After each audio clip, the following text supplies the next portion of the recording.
Hola, este es el podcast de ATUC, el show que combina ciencia, economía, ambiente, tecnología y sociedad. La visión de ATUC es redefinir la relación entre la humanidad y la naturaleza. Soy su anfitrión Boris Ochoa Tocachi y estamos recibiendo el día de hoy a Héctor Angarita. Héctor es investigador senior en la Universidad de Stanford en la Alianza Capital Natural y vamos a conversar hoy con él acerca de Capital Natural, servicios ecosistémicos. Empezamos.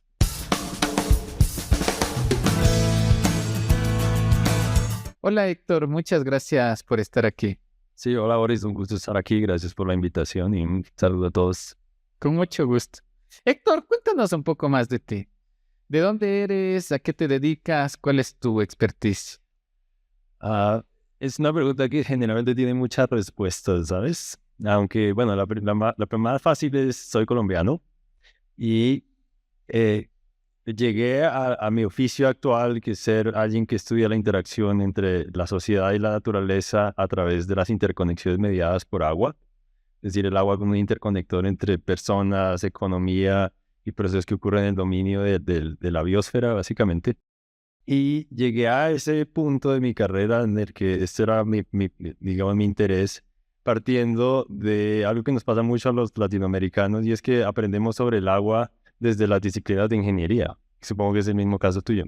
Sí. Entonces estudié ingeniería y en mi caso yo estaba fascinado porque en muchos casos las decisiones de ingeniería reconocían a la naturaleza como una condición de frontera. Es decir, tú quieres diseñar una infraestructura, un puente, una hidroeléctrica, y entonces la pregunta que te haces como ingeniero es cómo la naturaleza es una condición de frontera para mi decisión de hacer un proyecto. Y esa no era una respuesta suficiente para mí. Digamos, lentamente empecé a reconocer que para entender esa interacción de algo que era una decisión de ingeniería con el entorno, no podía simplemente tratar a la naturaleza como un punto en donde se conectan, sino entender más allá, qué está pasando en el dominio de la naturaleza, que tiene influencia sobre cómo entendemos nuestra relación con el agua. Entonces, digamos, eso es lo que me ha llevado a mi punto actual, digamos, empezar como ingeniero, recorrer un camino de aprender hidrología con cierta profundidad y después hacer un doctorado en donde incluso entré a entender otras epistemologías más allá de la convencional que usamos en ingeniería para entender el movimiento del agua, para entender muchas cosas de que el movimiento del agua por el planeta no está puramente mediado por razones biofísicas, está mediado por decisiones, por la ética de las personas, por los sistemas políticos, por el poder. Y en ese sentido, pues digamos, esa es como mi obsesión actual, ¿no? Entender cómo se mueve el agua por el planeta por dominios biofísicos sociales. Ajá. Tú eres ingeniero. ¿Y cómo diste este salto? ¿Tú crees que es un salto natural o qué fue ese elemento o esa persona que te ayudó o te empujó, digamos, a dar ese salto? Yo pensaría que yo soy todavía ingeniero, pero no soy exactamente el ingeniero que me enseñaron a hacer en la universidad. Es decir, uno en la carrera siempre recorre un camino que es bastante personal. Y en mi caso yo creo que estaba guiado por la curiosidad de qué está pasando más allá de lo que históricamente se trataba simplemente como condiciones de frontera, ¿no? Como la naturaleza allá, aquí las decisiones de un ingeniero, sino más bien dónde está este entretejido que no es trivial. Y pues, digamos, ese tipo de obsesión por la curiosidad de qué está más allá. Yo creo que es lo que me convirtió en el tipo de ingeniero que soy hoy por hoy. Ahora, pues uno tiene muchas personas que lo influencian y muchas decisiones en su carrera que lo llevan por ciertos caminos. Una de las primeras cosas que me pasó a mí en mi carrera como ingeniero es que me contrataron para un proceso de diseñar la expansión de un sistema de tratamiento de aguas residuales para un relleno sanitario. Y gran parte del problema era entender digamos, un poco en analogía a lo que hacen los hidrólogos, era entender la hidrogeología en el dominio de un relleno sanitario, es decir, cómo el agua se mueve por la basura, básicamente, Ajá. que está enterrada. Entonces eso se volvió como un problema de investigación bien complejo de cómo entiendo el movimiento multifase en el que ocurre en el agua dentro de una masa de residuos. Y eso era la base para eventualmente poder tomar una mejor decisión respecto a cuál debía ser el tamaño de una planta de tratamiento. Entonces, cosas como esas, como hitos muy particulares de la carrera, lo llevan a uno para explorar la curiosidad que uno tiene, explorar cierta libertad que se necesita para tomar estos riesgos de salirse de lo convencional. Y pues, bueno, hasta ahora pues no me puedo quejar, digamos que me ha ido más o menos, no me quejo. Y justo lo que tú mencionas a mí me parece súper interesante, porque mencionas epistemología, conocimiento, esta pasión también por crear y aprender cosas nuevas. ¿Es esa tu pasión o cuál es tu pasión y te motiva? Digamos, mi pasión es fundamentalmente lo desconocido. Claro. O sea, creo que esa es la pasión fundamental de los científicos, ¿no? Es qué no se sabe, qué no conocemos y cómo lo podemos conocer y qué tan cierto es lo que podemos conocer. Y pues fundamentalmente es como la principal como motivación de mi carrera. Incluso en lo que hacemos operacionalmente en mi trabajo actual, siempre hay una pregunta extra, ¿no? Que es la pregunta de no solo qué respuesta estoy dando, sino qué le falta a esta respuesta. Entonces uno vive en ese diálogo, en esa dialéctica propia del científico de cómo avanzo, pero a la vez esto que avancé, dónde me deja respecto a siguientes pasos. Y pues obviamente es un camino que pensaría yo que no tiene fin. Sí. ¿Y cómo ves ahora en estos tiempos un poco más modernos que estamos llenos de desinformación? Tenemos más acceso a fuentes, pero hay más desinformación, hasta fake news o intencionalmente hay una campaña de tratar de crear una narrativa diferente a lo que es real.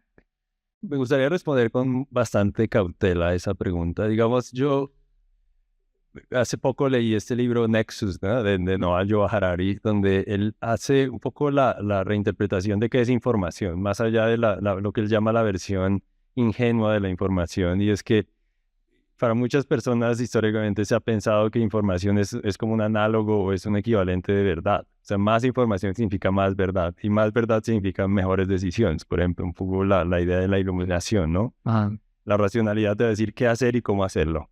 Y ya estamos, ¿no? Es ejercer poder, es crear acuerdos colectivos que son útiles, Ajá. pero no necesariamente son verdad.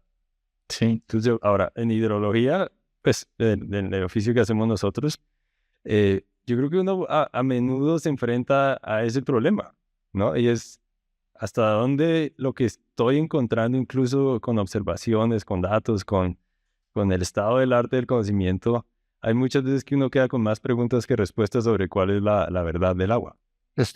Sí, Eso ya a ti te ha pasado, pero sí. es bien común ese ejercicio de autocrítica que te lleva a dudar de qué tanto conocemos. Ajá. Y precisamente justo ser científico, científica es aceptar de que lo que tú sabes no necesariamente es completamente correcto cuando tienes evidencia que te puede mostrar hipótesis alternativas también.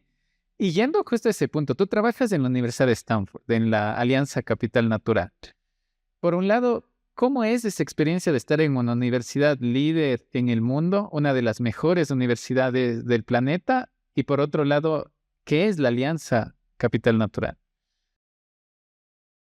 Ya, bueno, la experiencia de estar en Stanford claramente es intelectualmente satisfactoria en muchos sentidos. Digamos, es un lugar donde las ideas fluyen, donde se puede expresar esta libertad para explorar preguntas difíciles. Eh, es a su vez, digamos, un espacio donde el nivel de abstracción sobre ciertas ideas se puede llevar bien profundo. Sí, es bien, digamos, es muy, ¿cuál es la palabra? Digamos, es fácil mantener la motivación en un entorno tan intelectualmente como retador como Stanford. Eh, yo llegué allá, digamos, después de haber hecho pues, todos mis estudios en Latinoamérica. Es decir, yo hice ingeniería y después un doctorado aquí en Latinoamérica. Y llegar a Stanford, digamos, tener la oportunidad de más adelante en la carrera llegar a trabajar con investigadores en una universidad como ella, pues es claramente un motivo de orgullo personal, ¿no? Ahora, lo que hacemos en la Alianza por el Capital Natural, pues es una red de colaboración centrada en la Universidad de Stanford, no es únicamente Stanford, donde diferentes instituciones trabajan, digamos, con un objetivo que podría resumirse en pocas palabras como en hacer visibles las formas en las que la naturaleza produce beneficios para las personas y que esta información sea utilizada en la toma de decisiones. Es una manera en la que creemos que cosas que históricamente han pasado desapercibidas en la sociedad, es decir, en términos de decisiones económicas, decisiones de política pública, que sean efectivamente visibles y adoptadas esta relación con la naturaleza. Entonces nosotros, pues, es un grupo que, digamos, trabaja mucho en la interfase entre ciencia y política, es decir, no es puramente un laboratorio de investigación, sí es un laboratorio que trabaja en investigación, que a su vez desarrolla tecnología para hacer esa investigación asequible y a su vez lo hace a través de asociaciones. Entonces, muy a menudo nosotros trabajamos con entidades de los gobiernos, con sector privado, con sector público, para que esta información que produce la Alianza del Capital Natural sea directamente guiada por las demandas de información que tienen los gobiernos y los países y las actividades económicas, pero a su vez que sea informada por estos avances en el entendimiento que hay entre la naturaleza y los beneficios que produce a las personas. Ajá. Y justamente para irnos a la parte también epistemológica del nombre, ¿qué es capital natural? Uy, epistemológica, ay, ay, ay. Pues mira, Boris, el capital natural es, yo creo, yo no soy la persona adecuada para responder esa pregunta, pero voy a intentarlo. Porque para mí el capital natural, desde mi práctica personal, se siente todavía como un boundary concept, ¿sí? Como estos conceptos que le permiten a una disciplina hablar con otra sin necesidad de tener una definición completamente concisa de lo que es, ¿sí? Entonces, cuando hablamos de capital natural, estamos hablando de cómo podemos utilizar el lenguaje de bienes y servicios, que es un lenguaje de la economía, para describir las formas en las que la naturaleza en su funcionamiento produce beneficios para las personas. Y en esa analogía a beneficios que se origina en la naturaleza, a bienes y servicios, que es algo que históricamente ha usado la economía, uno puede entonces crear la analogía de, pues, la naturaleza es otra forma de riqueza, análoga a otras formas de riqueza, en cierta medida, que puede ser a su vez tratada como un activo, en cierta medida. Lo que pasa es que digo que es un boundary concept porque algunos elementos de esta definición tienden a cambiar según el contexto. Entonces, por ejemplo, nosotros recientemente hemos estado trabajando en un proyecto en colaboración con el BID, y bueno, incluso contigo, Boris, acá en Ecuador, donde en diferentes países estamos hablando de aplicaciones de capital natural. Y un elemento que tiene cada uno de los informes finales de nuestros proyectos pilotos que hemos hecho en 5 países es la definición de capital natural. Es interesante que cada país nos ofrece una definición un poco distinta de capital natural. Entonces yo digo, es un boundary concept porque cuando tú quieres establecer un diálogo alrededor de esto, tienes que reconocer que hay diferentes perspectivas que se realizan de manera distinta en diferentes lugares del mundo. Entonces, entender el capital como un activo, la naturaleza como un activo para unas personas es suficiente, para otras personas entenderlo.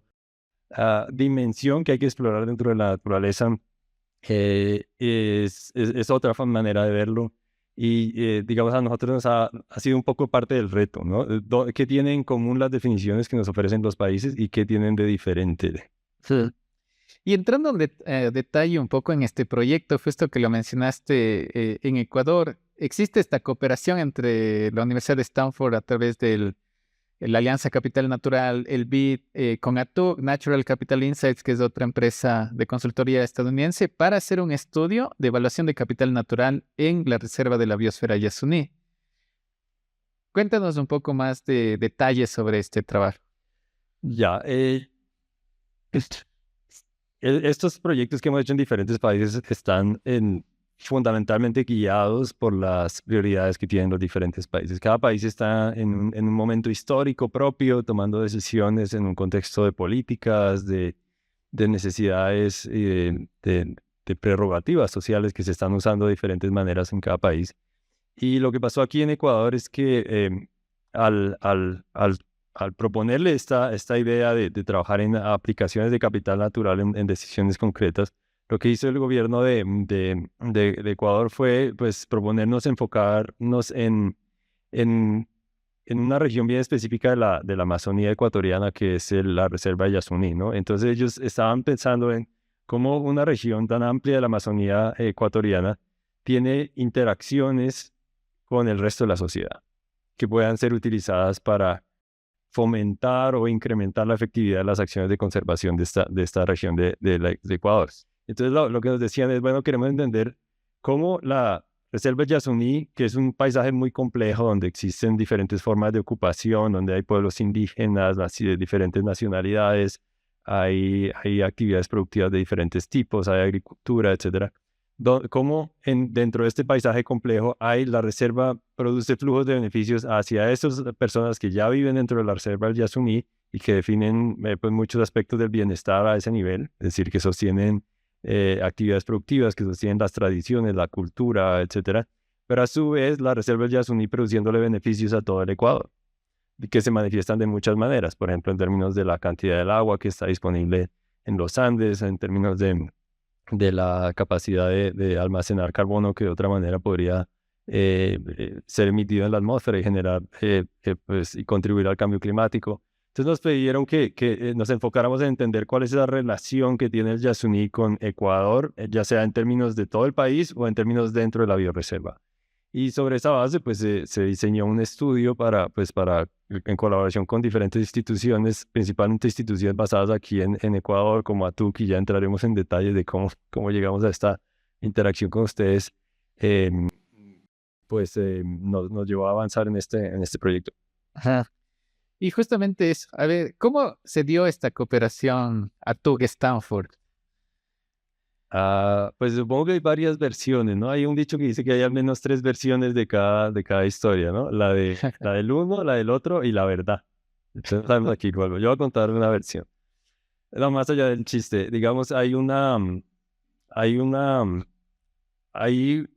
persona aquí en Ecuador que le precede mucho su fama, ¿no? Y es Boris, precisamente aquí. Entonces nosotros en Stanford por muchos años habíamos estado estudiando los papers o artículos científicos sobre hidrología de los Andes, de alta montaña, y el nombre que siempre aparecía era Boris Ochoa, ¿no?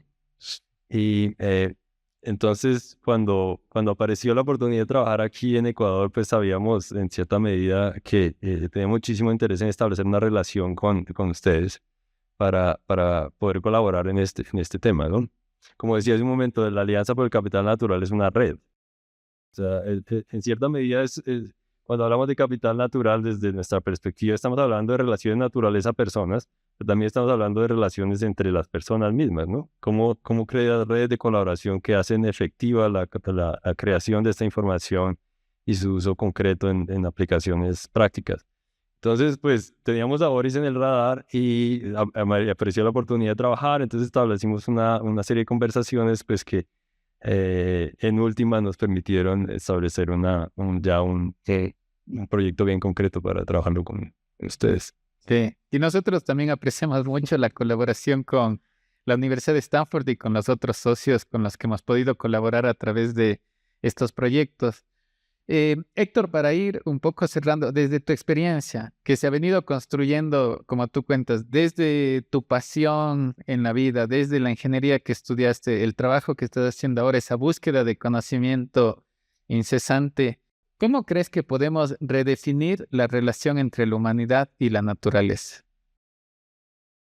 Pues, como yo lo veo, es un problema de redefinir algunos límites que nos hemos autoimpuesto para entender